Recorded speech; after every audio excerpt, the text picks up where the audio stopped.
I'm not proud of my behaviour, but it felt satisfying to say those words. My mother-in-law had given me a hard time in the past. I married at 20.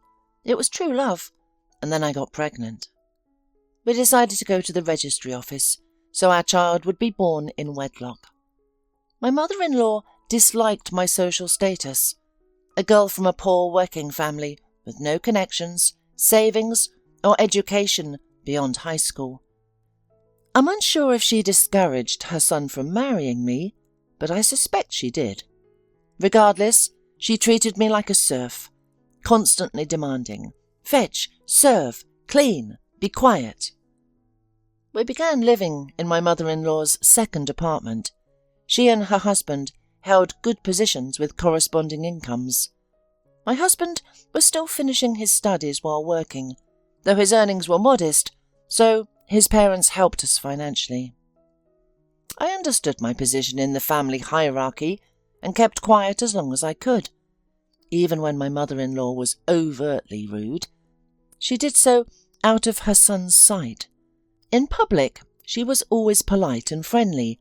Only in private did her true colours show. But my patience had limits, and eventually I began to snap back, which my mother-in-law deeply disliked. She crudely asked me to remember who fed me and to shut my mouth. The meaning was succinct. If I were older, I might have behaved differently. But I did shut my mouth. Why? We lived in my in-laws' apartment. They supported us financially, and my husband needed to finish his studies, preventing him from working full-time. I had just given birth. Who would take in a woman with a child? My own parents would struggle with another mouth to feed. My husband was unaware of the cold relationship between his mother and me. It would have been difficult to prove anything, and I didn't want to ruin our marriage. I loved my husband. So I kept quiet. I remembered those words for many years. Recently, I had a chance to return them. Our child is now 15 years old.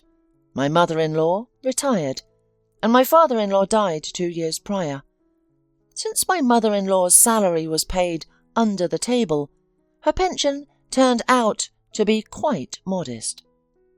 My husband and I bought our own place and paid off the mortgage. My mother-in-law sold the apartment where we used to live long ago. She had to pay off a debt after an accident caused by my father-in-law. I can say that my husband and I are financially stable. Our child is grown and we both work in our professions with good standing.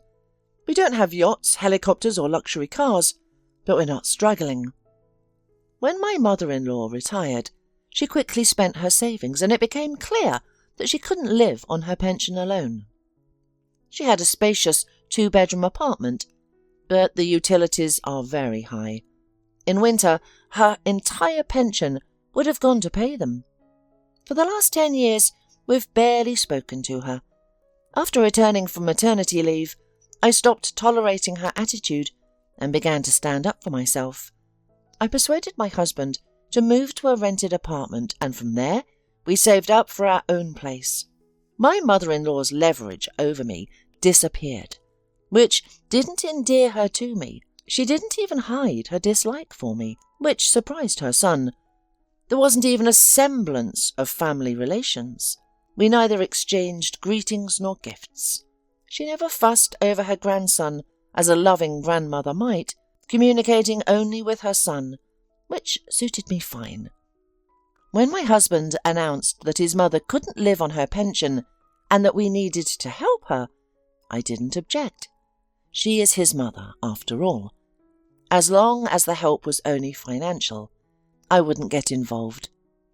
But then it turned out that her health began to fail, and she needed help with household chores. I offered to hire a worker, but my mother-in-law wanted her daughter-in-law to jump at her beck and call. My husband asked me to go, so I did. My mother-in-law greeted me with a haughty smile and began handing out tasks. But I had my own agenda. I informed her that I wouldn't lift a finger in her house.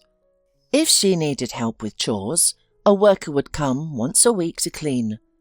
If she wasn't satisfied, she could do it herself. My mother-in-law tried to raise her voice, but I cut her off.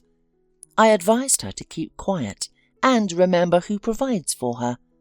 The money for her upkeep comes partly from my salary, which could change. If that happens, someone will have to tighten their belt. If she starts pushing her luck, I'll ensure her allowance is reduced. We have our own financial priorities. Our son is about to start university, and there are tutors, fees, and an apartment to consider. We'll find ways to spend the money. So, my mother-in-law has only one option. Don't show off, and gratefully accept what she's given. Judging by her expression, she realized this too. I won't say I took revenge, but I was pleased to return these words to the person who once threw them at me. I'm not ashamed of it.